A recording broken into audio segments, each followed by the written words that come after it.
Bismillahirrahmanirrahim. Alhamdulillahi rabbil alamin. Wassalatu wassalamu ala asyrafil anbiya'i wal mursalin Sayyidina wa habibina wa maulana Muhammadinil amin wa ala alihi wa sahbihi ajma'in. Qala al-musannif rahimahullah wa nafa'ana bi'ulumihi fid dharain amin. Ke-10 daripada adab-adab sembahyang berjamaah, hendaklah imam duduk sekejap selepas selesai daripada salamnya. Assalamualaikum warahmatullahi wabarakatuh. Assalamualaikum warahmatullahi wabarakatuh. Nah, imam duduk dulu, jangan langsung berdiri.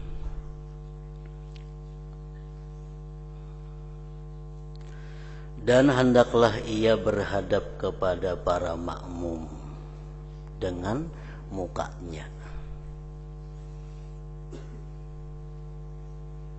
Jadi mbak tuntung, assalamualaikum warahmatullahi wabarakatuh. Assalamualaikum warahmatullahi wabarakatuh. Imam duduk beralih posisi membelakangi kiblat. Kayak ini nah duduknya kan menghadapi makmum kan ini. Ada kita rajin tuh ke sebelah kanan, duduknya menghadap sebelah kanan. Nah, jadi memang ulama ada berbagai pendapat mengenai itu. Ada yang mengatakan bahwa kita sunat sesudah salam si imam, sesudah salam itu menghadap makmum. Ada yang mengatakan bahwa duduknya imam sesudah salam itu adalah menghadap sebelah kanan, kayak kita biasa. Terserah macam itu nak yang mana. Aslinya ke sebelah kiri ya hadapnya. Hadap ke ini bagus, hadap ke sebelah kanan ada juga pendapatnya. Tapi mana yang baiknya? Apakah belakang ke ini kah yang baiknya atau ke itu kah? Ataukah itu? Nah, jadi ada lagi pendapat ulama, kalau si imam ini bakal ada menyampaikan sesuatu kepada makmum, hadapnya kayak ini. Kalau si imam ini kada ada pajang disampaikan lawan makmum, duduknya ke sebelah kayak biasa. Nah, ada lagi macam itu.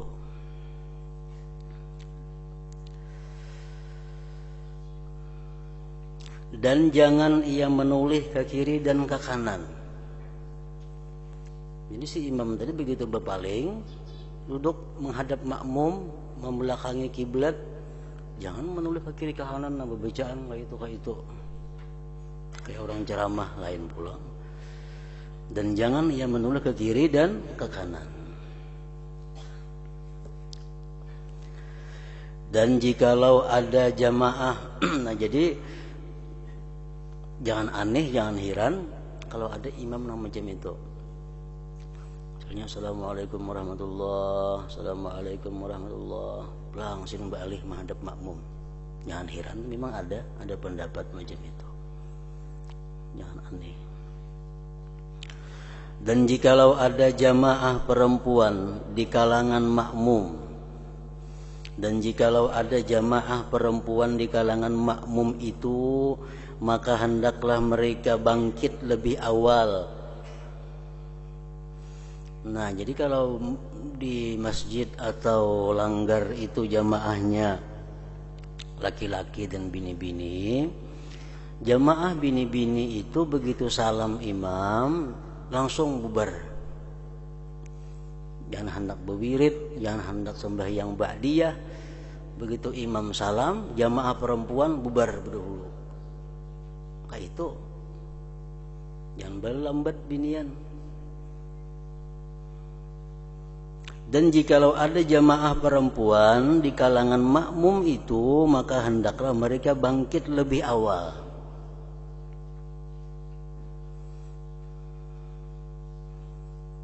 Supaya apa? Supaya buliknya jangan teimbai lawan lelakian. Amun binian belambat-lambat kena buliknya pas tak kumpul lawan bebinian. Laki-laki bercampur lawan bini-bini. Maka itu perbuatan yang diharamkan Allah. Sedangkan sembahyang berjamaah perbuatan yang disunnahkan oleh agama. Nah, bila bertentangan antara haram dan sunnah, jelas diutamakan meninggalkan yang haram. Jelas meninggalkan yang haram. Jangan karena sunnah wajib pun dikalahkan demi untuk menghindari yang diharamkan.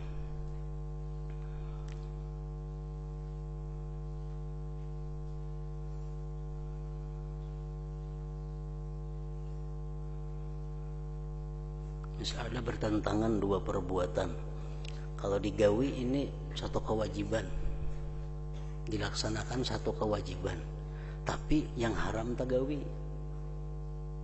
yang haram tagawi. Nah, utamakan meninggalkan yang haram, biar nang wajib tuh kaina, nang wajib tuh gak wajibnya dikabak. Munah haram pang tobat belum tentu tobatnya diterima. Nah, jadi kalau bertentangan antara dua, di sini satu kewajiban, di sini satu perbuatan yang haram, nah sudah meninggalkan yang haram diutamakan. Contohnya orang naik haji. Naik haji itu wajib hukumnya bagi mereka yang mampu naik haji. Cuma seseorang itu kada akan bisa naik haji, kada akan bisa naik haji kalau inya kada menyuguk. Kada kawa bila naik haji mesti menyuguk, makanya kawa naik haji. Nah, menyuguk haram, naik haji wajib. Nah, mana diutamakan? Kada usah naik haji, asal jangan menyuguk. Nah, jadi menghindari larangan Allah lebih utama daripada melaksanakan yang diwajibkan. Sebab melaksanakan yang diwajibkan itu kawahajakaina ditunda-tunda. Sedangkan memperbuat yang haram ini jelas sudah satu dosa. Belum tentu kita bisa tobat. Kalaupun tobat belum tentu bisa diterima. Nah, jadi utamakan itu. Apalagi yang sunat. Sembahyang berjamaah sunat hukumnya. Nah, bercampur aduk antara laki-laki bini-bini itu haram. Makanya kada dibolehkan sembahyang berjamaah itu perempuan-perempuan nang zawatil hay'ah. Makruh. Makruh sekada-kadanya, bisa haram. Kada disunatkan sembahyang berjamaah ke masjid bulan Ramadan, sembahyang hari raya. Kada disunatkan perempuan-perempuan nang zawatil hay'ah, perempuan-perempuan nang punya keadaan.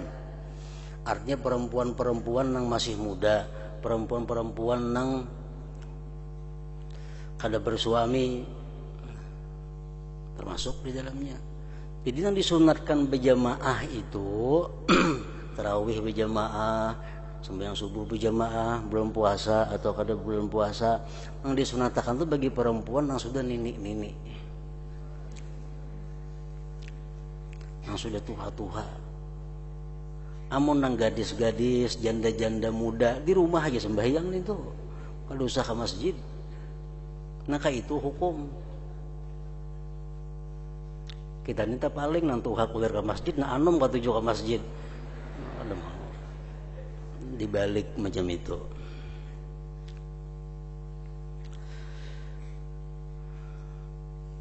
Berjamaah sunnah, menghindari yang haram jelas sudah diutamakan.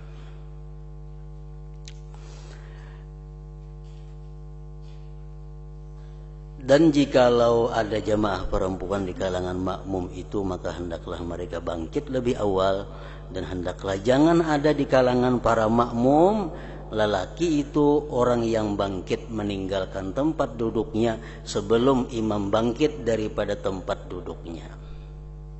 Jadi makmum laki-laki itu dianjurkan di sini bahwa jangan hendak bangkit dari tempat duduk sebelum imam bangkit. Makanya imam jangan tahu lawas duduk. Bila lawas makmum kasihan menghadangi. Nah, jadi jamaah laki-laki jangan hendak bangkit dari tempat duduk sebelum imam bangkit dari tempat duduknya. Dan hendaklah imam bangkit daripada tempat duduknya menuju ke sebelah kanan atau kiri, terserah aja. Imam keluar di masjid, bulik ke mana jalan, nak jalan kiri ke jalan kanan, itu terserah aja lagi. Tetapi menuju ke sebelah kanan itu adalah yang terlebih afdal. Tuntung sudah berbacaan, tuntung berdoa, si imam hendak bulik. Ke kiri kan ambil ke kanan kah? Buliknya nih. Sarah jenis itu cuman afdal kanan.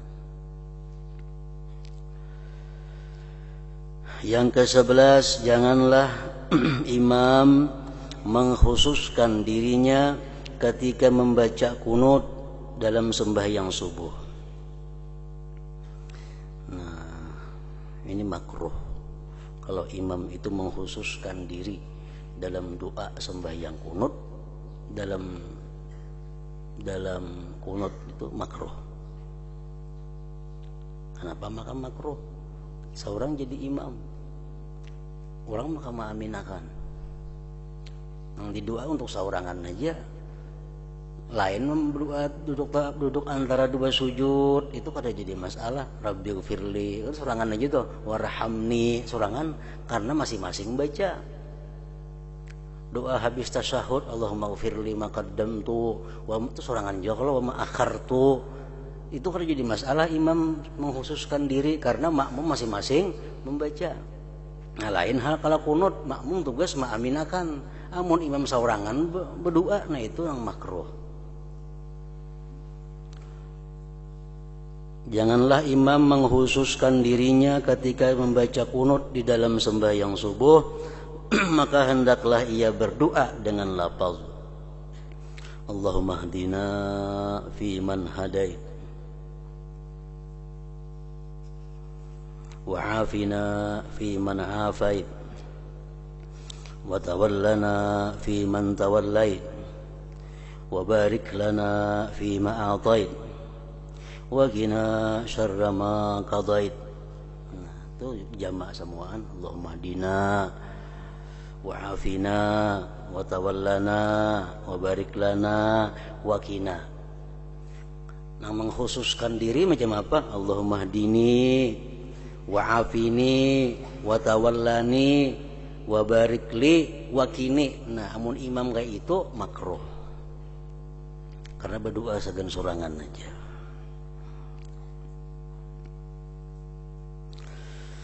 Artinya, ya Allah, tunjukilah akan kami. Ihdina artinya tunjukilah akan kami. Fiman hadait akan bersama orang yang telah engkau tunjuki.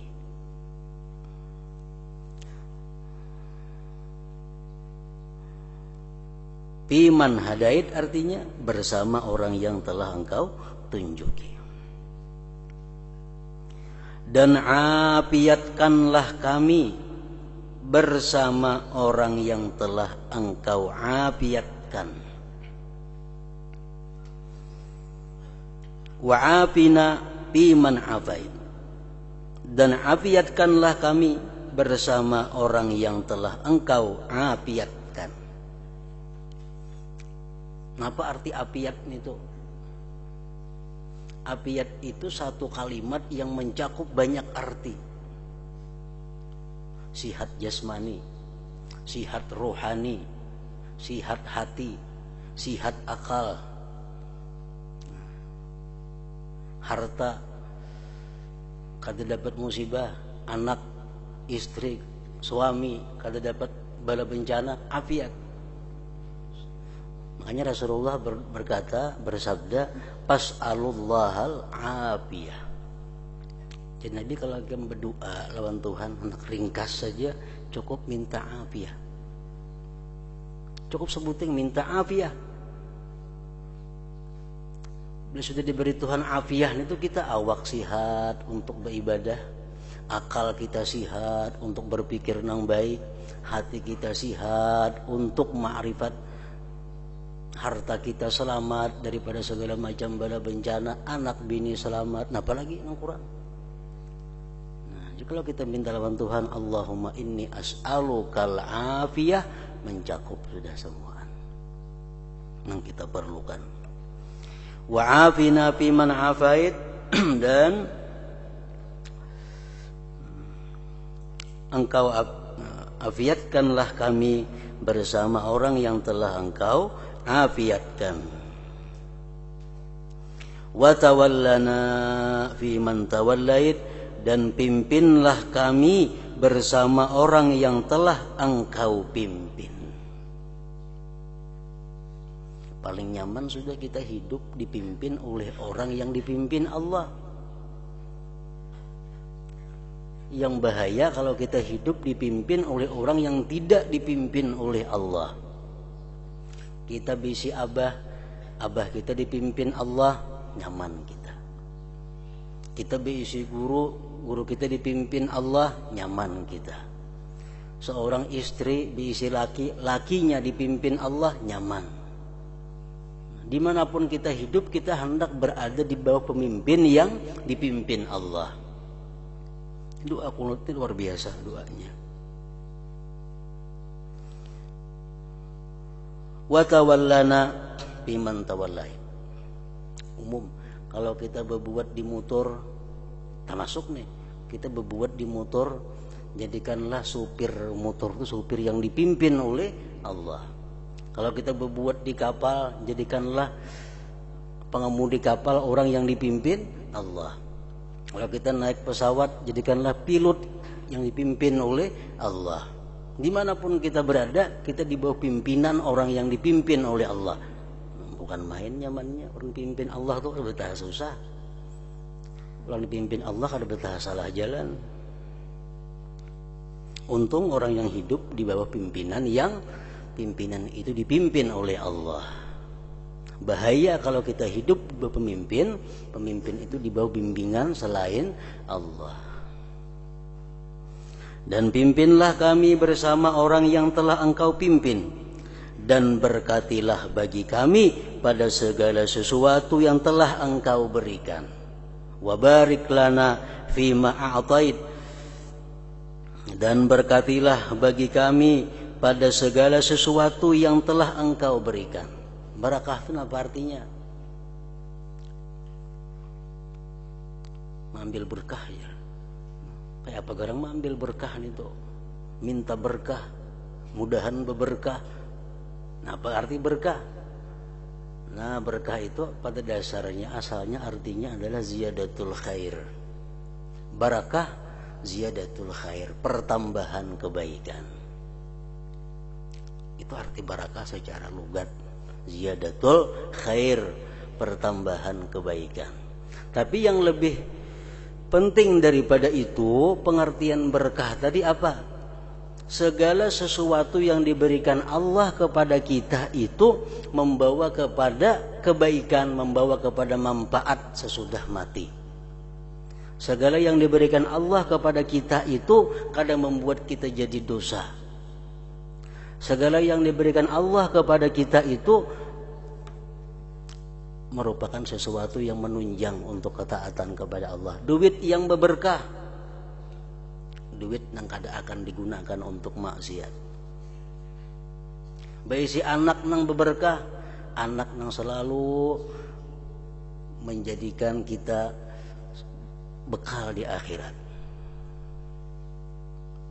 Bini yang berberkah, bini yang selalu menolong berbuat ketaatan kepada Allah. Suami yang berkah, suami yang membawa kita ke jalan Allah. Nah, jadi berkah ini luar biasa. Wa barik lana bima atai. Kalau kita berisi duit tapi kada berberkah, nah duitnya bisa hendak maksiat saja. Berisi kendaraan yang kada berberkah, hendak maksiat saja kendaraannya. Berisi pakaian yang kada berberkah, hendak beragak saja bila makain itu. Ini semuaan yang dicabut barakah, mamhukul barakah.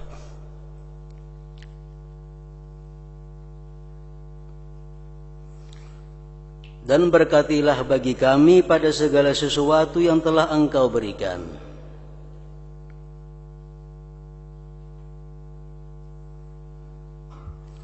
Dan peliharalah kami daripada kejahatan apa-apa yang telah Engkau putuskan. Wakina syarra ma qadaita. Apa artinya? Waqina syarra ma qadaita, dan peliharalah kami daripada kejahatan apa-apa yang telah engkau putuskan. Ya Allah, peliharalah kami daripada kejahatan takdir engkau. Nah, peliharalah kami dari kejahatan qada dan qadar engkau. Apakah takdir Allah itu jahat? Keputusan Allah itu jahat? Maka kita minta peliharakan dari kejahatan qada dan qadarnya Allah. Bukan qada dan qadar itu yang jahat. Qada dan qadar dari Allah itu semuaan bagus. Cuma kalau kita kada bisa menyikapinya, kita kada bisa mengelolanya, jadi jahat. Jadi jahat. Apapun yang ditakdirkan Allah, apapun yang diputuskan Allah itu pasti sangat baik. Sangat baik. Ngapakah? Dosa, karena ngapakah? Sangat baik. Tapi bila kita mengelolanya kada bisa, nah ini yang jadi jahat. Nah kita berlindung itu. Allah menentukan kita hari ini dapat rezeki. Baik kada? Baik. Nah sampai rezeki ke tangan kita, duit sampai ke tangan kita, kita gunakan duit untuk maksiat, untuk nukar nang kada manfaatnya. Nah berarti kita ini ngarannya adalah menerima kejahatan daripada takdir itu. Mestinya duit yang ditentukan Allah untuk kita itu kita kelola untuk ketaatan, untuk kebaikan. Nah jadi terhindar dari kejahatan takdir. Sakit takdir dari Allah. Baik ada sakit, baik, karena itu keputusan Allah. Nah kalau sampai ke dalam diri kita sakit itu, sampai sakit kiriman Allah sampai sakit itu kepada diri kita, lalu kita kada sabar, lalu kita keluh kasah, lalu kita memprotes kepada Allah. Nah jadi jahat jadinya, karena kita menyikapinya kada bisa. Kalau si sakit itu datang kepada kita, tapi kita sikapi dengan sabar, dengan ridha, nah maka jadi baiklah apa yang ditakdirkan Allah yang sudah baik tadi.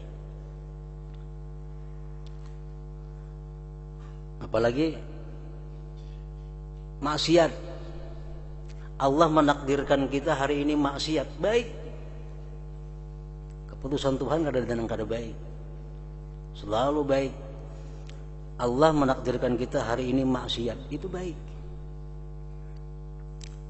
Nah tapi setelah sampai kepada kita, maksiat itu bisa menjadi jahat kalau kita kada tobat kepada Allah.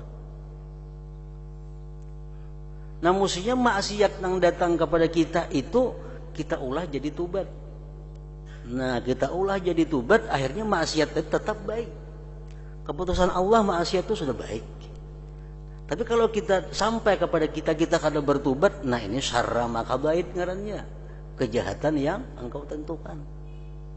Dari Allah semuaan baik, kada baik, semuaan indah, luar biasa. Tapi karena kita salah mengelola, salah menyikapi, jadi kada baik.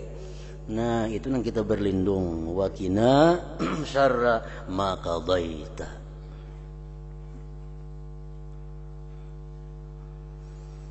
Dan peliharalah kami daripada kejahatan apa-apa yang telah engkau putuskan. Berapa banyak dosa, yang dosa itulah yang mengantarkan manusia ke dalam surga. Berapa banyak amal ibadah, tapi amal ibadah itulah yang mengantarkan manusia ke dalam api neraka. Kenapa sebabnya itu? Itu makna sebuah hadis. Tidak sedikit dosa-dosa, tapi dosa itulah yang mengantarkan dia ke dalam surga. Berapa banyak amal taat, amal ibadah, tapi amal ibadah taat itulah yang mengantarkan dia ke dalam api neraka. Nah itu inya maksiat kepada Allah, inya jadi berdosa. Setelah dia sadar dia berdosa, lalu dia tobat kepada Allah. Begitu dia tobat kepada Allah, dia merasa dirinya ini hina melakukan dosa. Dia merasa dirinya ini rendah di sisi Allah. Dia merasa dirinya ini tak berarti di sisi Allah. Matinya, nah surga orang nih. Padahal gara-gara maksiat aja dahulunya. Gara-gara maksiat dahulunya. Ada yang saya kongkong ini amal ibadah taat. Amal ibadah taat hari-hari siang malam. Tapi menumbuhkan kebanggaan dalam hatinya. Menumbuhkan ketakaburan dalam jiwanya. Menumbuhkan ujub dalam hatinya. Seakan-akan dia mampu membeli surga dengan amal ibadahnya. Mati ke neraka, mati orang ini. Nah, jadi ada sedikit amal ibadah yang mengantarkan orang ke neraka, dan ada pula dosa yang mengantarkan orang ke dalam surga.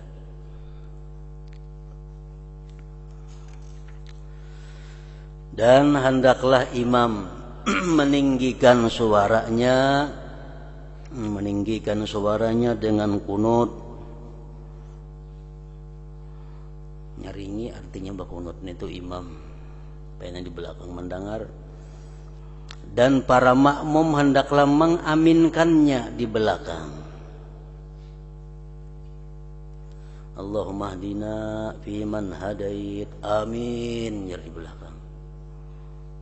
Wa afina fi man afait, amin.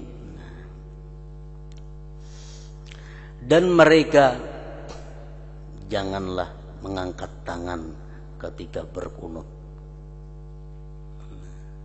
Ada sebab kainian kunut, kaini aja rata tangan. Kalau bicara itu, tak tinggal ada. Dan mereka janganlah mengangkat tangan ketika berkunut, karena perkara itu tidak sabit daripada perbuatan Rasulullah sallallahu alaihi wasallam. Jika dosa angkat tangan, biasa aja. Nah, di bawah ada nomor 1 halus tuh, buah garis. Pendapat Imam Ghazali dalam masalah ini adalah dhaif. Nggak ada angkat tangan deh. Itu pendapat Imam Ghazali, itu dhaif. Pendapat yang kuat ialah sunat mengangkat kedua tangan ketika membaca kunut. Nah, itu yang kita pakai biasa.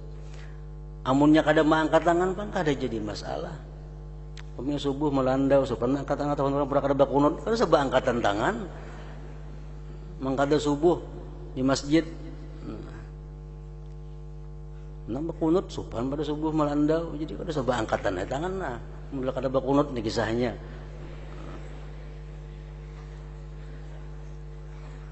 Umpat Imam Ghazali itu. Pendapat Imam Ghazali. Kada jadi masalah, angkat tangan kada jadi soal. Kemudian para makmum hendaklah membaca sendiri-sendiri lapas kunut.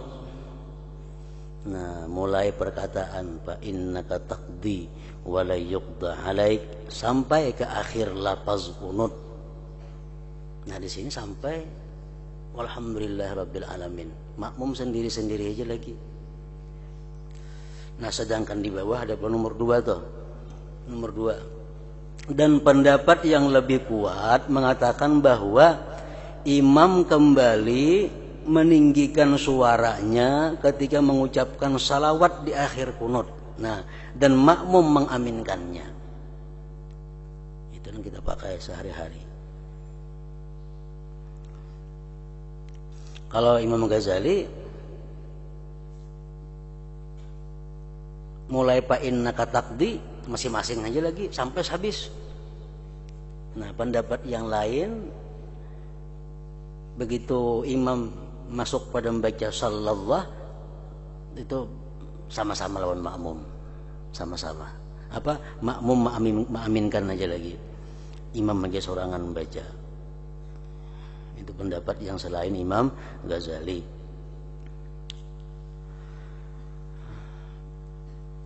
Kemudian para makmum hendaklah membaca sendiri-sendiri lafaz kunut mulai perkataan fa innaka taqdi wa la yuqda alaik sampai ke akhir lafaz kunut, yaitu fa innaka taqdi wa la yuqda 'alaik wa innahu la yadhillu man walait wa la ya'izzu man hadait tabarakta rabbana wa ta'alait falakal hamdu 'ala ma qadait nastaghfiruka wa natubu ilaik wa sallallahu ala sayyidina Muhammadin wa ala alihi wa sahbihi wa sallam.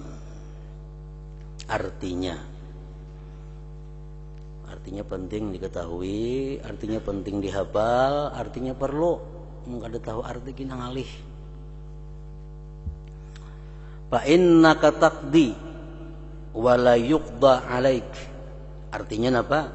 Maka sesungguhnya engkaulah ya Allah yang menghukum, bukannya engkau yang dihukum.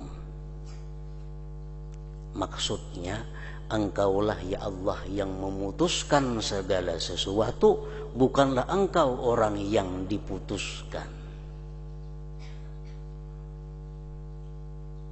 Allah yang memutuskan, menentukan, bukan kita. Nah makanya itu waktu kita berdoa itu hati-hati. Kadang-kadang kita berdoa seolah-olah mendikti Allah. Kadang-kadang kita berdoa itu merasa lebih pintar pada Allah. Lebih pintar apa? Seolah-olah kita lebih tahu tentang kebaikan untuk diri kita daripada Allah. Padahal Allah lebih tahu apa yang patut untuk diri kita. Allah yang tahu apa yang maslahat untuk diri kita. Makanya berdoa jangan mengarang seorang. Doa pakai doa Rasulullah, doa para sahabat, doa para aulia. Jangan berdoa mengarang seorang. Ya Allah, tukarkan hamba sepeda motor. Jangan. Karena kita kada tahu maslahat kada itu untuk kita. Barangkali mati di situ. Nah, jadi doa-doa yang datang dari Nabi kada betah salah. Maka sesungguhnya engkaulah yang menghukum, bukannya engkau yang dihukum. Jadi kita meminta kepada Allah dengan perasaan kehinaan. Waktu berdoa itu kita merasakan kehinaan diri, makanya kita minta. Dan minta itu pun yang baik menurut Allah. Yang baik menurut Allah. Nah, yang baik menurut Allah, iman tentu sudah baik. Allahumma inni as'aluka imana. Ayo minta iman itu sudah pasti baik. Wa ilma, minta ilmu pasti baik. Nah, kita minta yang pasti-pasti baik. Jangan nak minta-minta yang kada pasti kebaikannya untuk kita. Itu seolah-olah kita mendikti Allah, seolah-olah kita lebih tahu tentang kebaikan untuk kita daripada Allah. Makanya Nabi kita mengajarkan kepada Siti Aisyah sebuah doa. Allahumma inni as'aluka minal khair kullihi ajilihi wa ajilihi ma'alimtu minhu wa malam a'lam. Allahumma inni as'aluka, ya Allah aku minta kepada engkau, minal khair, daripada kebaikan, kullih seluruhnya, baik sekarang untuk yang akan datang, baik yang ulun ketahui atau yang ulun tidak tahu. Nah itu doa yang menyerahkan sepenuhnya kepada Allah. Pokoknya minta nama yang baik.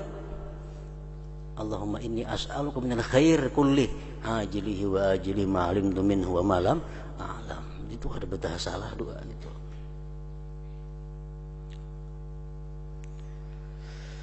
Dan sesungguhnya tidak akan hina orang yang engkau pimpin.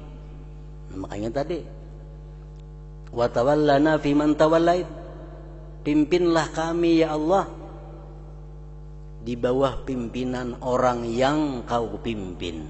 Karena orang yang dipimpin Allah itu kada betah hina.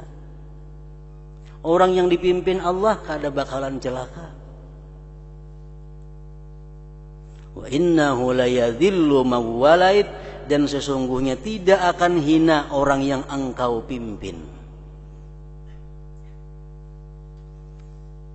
Kayak apa kita supaya dipimpin Allah? Kalinya langsung lawan Allah berguru maulah. Kan jem itu pengamana mendatangi. Nah, jadi artinya ya macam tadi maksudnya, ya Allah, pimpinlah kami di bawah pimpinan orang-orang yang kau pimpin. Ya sudah itu. Orang yang dipimpin Allah tidak akan hina, dan sesungguhnya tidak akan hina orang yang engkau pimpin. Dan tidak akan mulia orang yang engkau musuhi. Wala ya'izzu man 'adait. Arti wala ya'izzu man 'adait napa, dan tidak akan mulia orang yang engkau musuhi. Orang tuh dimusuhi Allah kada bakal mulia. Kalau nya mulia sementara. Dan tidak akan mulia orang yang engkau musuhi. Sangat banyak berkat-Mu wahai Tuhan kami, dan Engkau sangat tinggi. Maka bagimu segala pujian-pujian atas apa jua keputusan-Mu. Keputusan Allah itu apapun adalah bagi kita patut untuk dipuji. Kada ada keputusan Allah yang kada ada terpuji, kada ada. Keputusan dari orang nang maha tahu, keputusan orang nang dari maha bijaksana, keputusan dari orang yang sangat adil, keputusan dari orang yang sangat kuat, keputusan orang yang sangat gagah perkasa, pasti sudah baik. Kalau nang memutuskan orangnya kata pintar, nah itu mau kada baik. Maka bagimu segala pujian-pujian atas apa juga keputusan-Mu, dan kami meminta ampun dan bertobat kepadamu. Nastaghfiruka wa natubu ilaik. Dan kami minta ampun dan bertobat kepadamu. Dan mudah-mudahan Allah memberikan kesejahteraan dan keselamatan bagi junjungan kami. Kami bacaannya jangan kamu. Junjungan Tuhan lah berarti Nabi kita. Dan bagi junjungan kami Nabi Muhammad sallallahu alaihi wasallam, dan bagi keluarga dan para sahabatnya.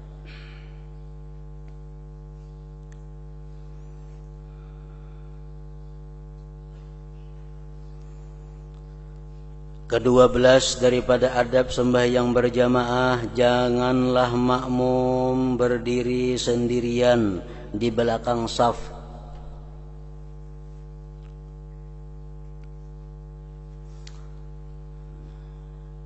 Tetapi hendaklah ia masuk ke dalam saf kalau bisa, atau ia menarik seseorang makmum yang ada di hadapan, namun anggar nang ditarik kada sarik.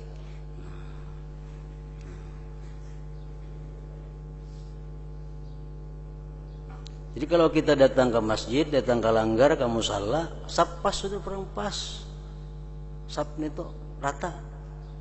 Bakajal kada muat, hendak menarik siapa nang ditarik. Sini kubitan, di sini guru, di sini mintuha, siapa nang ditarik. Baik sorangan di belakang, sorangan di belakang ada bapak pada mengalihi menarik tadi.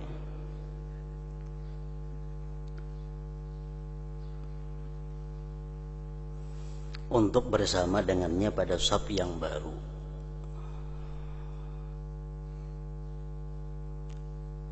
Menarik itu imbah sembahyang seorang. Jangan menarik sebelum sembahyang. Allahu Akbar. Hanya tarik di muka. Kayak itu. Jangan belum bertakbir menarik orang. Kada boleh nih tuh. Kenapa kada boleh? Amun kita belum bertakbir berarti kita belum sembahyang ngarannya. Iyalah. Kita tarik orang ke belakang, orang jadi sorangan karena sembahyang. Jadi kita sembahyang dulu sorangan, Allahu Akbar, hanya boleh kita menarik yang di muka. Itu. Banyak syarat-syaratnya, itu kada usah dipakai, kada bapak mau mengerti, tarik menarik nih tuh. Nang ditarik ini syarat-syaratnya, orangnya yang menarik harus jamini. Ke-13, janganlah makmum itu mendahului imamnya. Makmum yang mendahului imam itu makruh dan bisa membatalkan sembahyang. Janganlah makmum itu mendahului imamnya pada perbuatannya atau menyamainya. Menyamai aja jangan, apalagi mendahului. Munnya kada tahu bang, bebulik biasa. Imam sujud misalnya, Allahu Akbar aja, dikira imam bangkit, kalau dia masbuk atau di belakang. Bebulik kayak pulang sujud, bebulik sujud, nyandahului pada imam.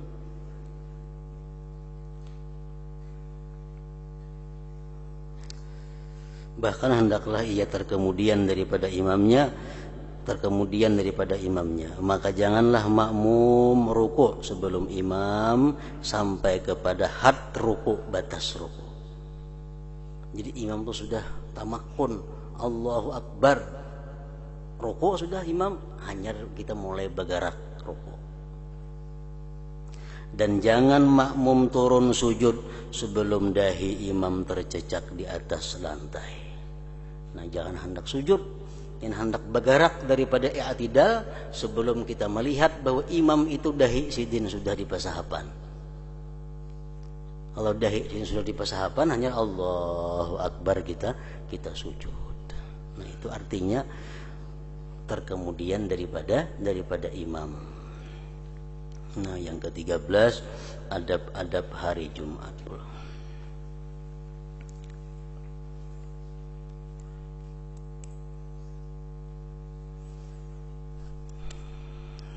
Hadratin Nabi sallallahu alaihi wasallam, al-Fatihah.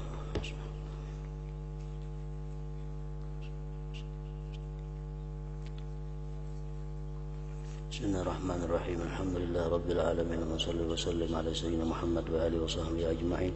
Allahumma ighfir lana ma akhtana wa ma tahammadna wa ma asrarna wa ma a'lanna wa ma asrafna wa ma anta a'lam bihi minna.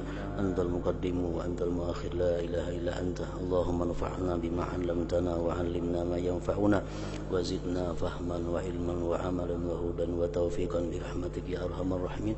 Allahumma ihfazna wa ihfaz man ma'ana wa ma ma'ana min al-bala wa syarri kulli dhi syarr, innaka 'ala kulli syai'in qadir. Sallallahu alaihi wasallam maulana Muhammad wa ala alihi wa sahbihi wa sallam. Alhamdulillah.